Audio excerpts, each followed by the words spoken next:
तर नाशिकमधून एक महत्त्वाची बातमी। नाशिकमध्ये महाभयंकर अपघात झालाय। अपघातात 4 जणांचा मृत्यू झालाय।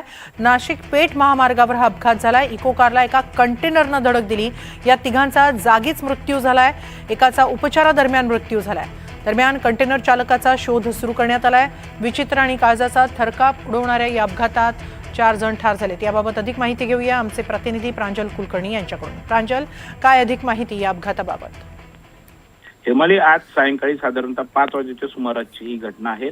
नाशिकहून पेठला जाताना सावळ घाट लागतो। या सावळ घाटाच्या उतारावरती इको कार ही खरं तर जात होती। रस्त्यावरती खरं तिचा वेग देखील हा मंदावलेला होता। मात्र याच वेळी जर आपण बघितलं तर एक पाठीमागून एक कंटेनर आला आणि या कंटेनरने इको कारला जोरदार धडक दिली। त्यावेळी ही धडक इतकी भीषण होती की ही कार जी आहे ती त्या समोरूनच उभा असलेल्या दुसऱ्या एका कंटेनरच्या अक्षरशः ती खाली गेली आणि या अवस्थेमध्ये म्हणजे हा जो अपघात झाला या धडकेमध्ये कारचा अक्षरशः चक्काचूर झालेला आहे। आपण ही जे काही फोटो बघत आहोत त्या फोटोमध्ये जी कारची सध्याची परिस्थिती यावरून करता आपल्याला संपूर्ण परिस्थितीचा अंदाज येऊ शकतो की ही धडक जी देण्यात आली होती ती किती गंभीर होती।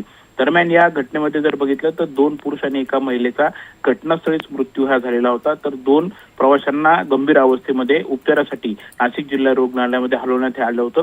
मात्र उपचारादरम्यान आणखी एकाचा मृत्यू झालेला आहे। त्यामुळे एकूण मृतांची संख्या जी आहे ती 4 झालेली आहे। तर आणखी एक जो प्रवासी आहेत त्याची प्रकृती देखील गंभीर आहे। त्याच्यावरती सध्या उपचार जे आहेत ते सुरू आहेत। मयत आणि जखमी व्यक्तींची ओळख पटवण्याचं काम जे आहे ते सध्या सुरू आहे। यासोबतच जो कंटेनर चालक होता ज्यांनी धडक दिली तो सध्या फरार झालेला आहे। त्याचा पेठ पोलिसांकडून शोध जो आहे तो घेतला जातोय। मात्र एकंदरीतच आपण बघितलं तर नाशिक शहर असेल किंवा ग्रामीण भागामध्ये गेल्या काही दिवसांपासून जे काही अपघातांची संख्या ही समोर येते, जे काही फेटल अपघात होत आहेत ते खरं तर गंभीर आहेत। या अपघातांवरती खरं नियंत्रण नक्की कसं मिळवलं जाणार हे पाहणं आता भविष्यात महत्त्वाचं ठरेल। काय उपाययोजना केल्या जातात हे देखील पाहणं तेवढंच महत्त्वाचं ठरणार। नक्की। धन्यवाद प्रांजल, आपण दिलेल्या या सविस्तर माहितीबद्दल।